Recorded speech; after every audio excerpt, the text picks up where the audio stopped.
Future நிறைய விஷயங்கள் இருக்குது. அப்போ அந்த படத்தை பண்ணணுன்னு அவருக்கு ஒரு ஆர்வம் இருந்தது. அந்த வாய்ப்பு வந்து யாருக்கு வேணால் கொடுத்துருக்கலாம். ஹண்ட்ரட்ஸ் ஆஃப் டைரக்டர்ஸ் இருக்காங்க, யாருக்கு வேணால் கொடுத்துருக்கலாம். அப்போ அவர் என்னை கேட்கும்போது அதுக்கு நோ சொல்லணும்னு எனக்கு தோணலை. அப்போ விஜய் சார் கூட படம் பண்ணுற வாய்ப்பு கிடைக்கிறது பெரிய விஷயம். அது கிடைச்சி அதில் என்ன பெட்டர் பண்ணலாம் அப்படின்னும் போது அதை பண்ணியிருக்கோம். இப்போ அந்த படத்தை பாதி எடுத்துக்கிட்டு ஒரு பாதியை வந்து ஒரு சென்சிட்டிவான நல்ல பாலிடிக்ஸை பேசியிருக்கோம். அது நம்ம எல்லாருக்குமே அதை பற்றின டிஸ்கஷன்ஸ் நீங்கள் எல்லாம் பண்ணிங்கன்னா அது ஃப்யூச்சர் நம்ம எல்லாருக்குமே பெட்டராக இருக்கும்னு தோணுது எனக்கு. யாருமே பாதிக்கப்படாத அளவுக்கு ரொம்ப பாதிக்கப்படுது. 7 மாதம் நிறைய பொருள் இழப்பு, மன இழப்பு. தனிப்பட்ட முறையில் சென்சார் மேலே கோவம் இருக்கா, இல்லை ஏதாவது மாறணும்னு பாதிக்கப்பட்டாலும் நீங்கள் நினைக்கிறீங்க? சென்சார் மேலே எப்படி நம்ம கோவம் பண்ண முடியும்? சென்சாரால் இது தனிப்பட்ட ஒரு சென்சார் நினச்சி இது நிறுத்த முடியாதுன்னு நான் நினைக்கிறேன். அவங்க மேலே எனக்கு எந்த கோவமும் இல்லை சார். இப்போ சென்சார் பிரச்சனைன்றப்ப ஜனநாயகத்துக்கு அதான் மிகப்பெரிய பிரச்சனையாக இருந்துச்சு. இதுக்கு முன்னாடி பராசக்திக்கும் முன்னணி நடிகருக்கு சென்சார் ஒரு பெரிய பிரச்சனையாக இருக்கும். சென்சாரில் என்ன நடக்குது அப்படிங்கிறத ஏன் படக்குழுவோ நீங்கள் மட்டும் இல்லாமல் இதுக்கு முன்னாடி படக்குழுவும் சரி ஏன் பொதுவெளியில் பேசக்கூடாது அப்படிங்கிறத பற்றி ஒரு கேள்வி எழுதி இல்லை. அதை பற்றி சோஷியல் மீடியாவில் பரவிட்டே இருக்கு, இதுதான் நடக்குது, இதுதான் நடக்க போகுது அப்படின்னு கிளாரிட்டியாக ஒரு ஸ்டேட்மெண்ட் கொடுக்குறது என்ன பிரச்சனை? கிளாரிட்டியாக எவிடெண்ட்டாக இருக்குது. நீங்கள் அதை போடலாம். ஆக்சுவலாக இப்போ வந்து என்ன தேதியில் அப்ளை பண்ணியிருக்கோம், இன்டர்நெட் போனால் நீங்கள் பார்க்கலாம். என்ன தேதியில் அவங்க படம் பார்த்தாங்க இன்டர்நெட்டில் பார்க்கலாம். அதுக்கு நீங்கள் 2-3 கால் பண்ணால் கிடச்சிரும் டேட்டாஸு. அப்புறம் என்ன அவங்க பண்ணாங்க அப்படின்றதும் எல்லாமே ஆன்லைன் ரெக்கார்டாக தானே இருக்குது. இப்போது ஆமாம் இல்லை, அதான் சொல்கிறேன். இப்போது எவிடன்ஸாக இருக்கிறது மட்டும்தான் நம்மளால் பேச முடியும். அதுக்கு தான் நமக்கு ஆதாரங்கள் இருக்குது. இப்போ ஆஃப் தி ரெக்கார்டாக ஒன்று நான் பேசுகிறேன், அப்போ எனக்கு அது எவிடன்ஸ் இல்லை.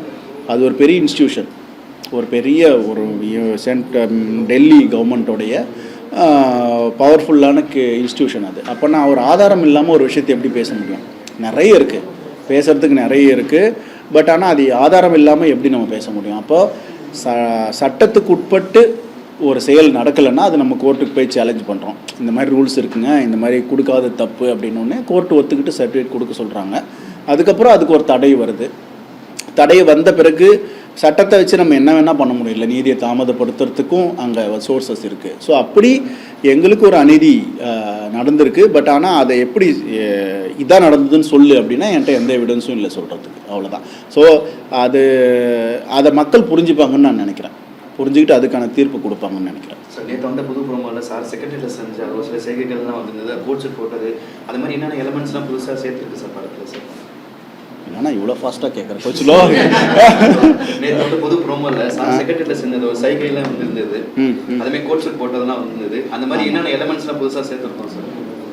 எலமெண்ட்ஸ்னால் சென்சார் மாறினதுனால அதில் கட்டான நிறைய விஷயங்கள் புதுசு தான் ஆட் ஆகிருக்கு.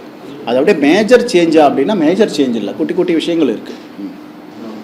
வெளியிலேருந்து பெருசாக கண்டென்ட் நம்ம உள்ள சேர்க்கலாம்னு சொல்லியிருந்தோம். ஆனால் சட்டமன்றத்தில் நடக்கிற ஒரு சைகையை உள்ள படத்துக்குள்ள கொண்டு வந்திருக்கும்.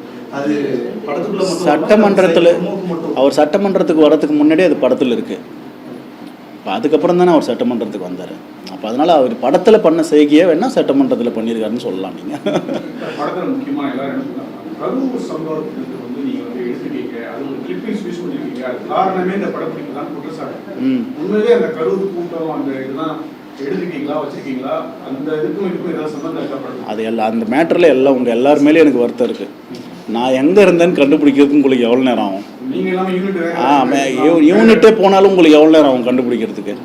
ஏங்க இப்போ 4 பேர் ஃபோனை ட்ரேஸ் பண்ணிங்கன்னா தெரிஞ்சிட போகுது. எங்கள் வீட்டு சிசிடிவியை பார்த்தா தெரிஞ்சிட போகுது. எவ்வளோ நீங்கள் என்னென்னமோ கண்டுபிடிக்கிறீங்க, இது எவ்வளோ நேரம் ஆகும் கண்டுபிடிக்கிறதுக்கு? என்னென்னா இது ஒரு ஸ்பெக்குலேஷன். அதை யார் பண்ணாங்க, எதுக்கு பண்ணாங்க அப்படின்றது உங்களுக்கு தெரியும். அந்த உண்மையை மக்கள் ஏற்றுக்கலைன்றதும் இன்றைக்கி ப்ரூவ் ஆகிருக்கு. அதனால் அதில் எந்த உண்மையும் இல்லை. அது ஒரு நேர்மையற்ற ஒரு செயல், அறமற்ற ஒரு செயல். அந்த பொய் செய்தியை உருவாக்குனவர், பரப்புனவர், அதை கேரி பண்ணவங்க எல்லாருமே அது ஒரு அறமற்ற செயல் நான் நினைக்கிறேன்.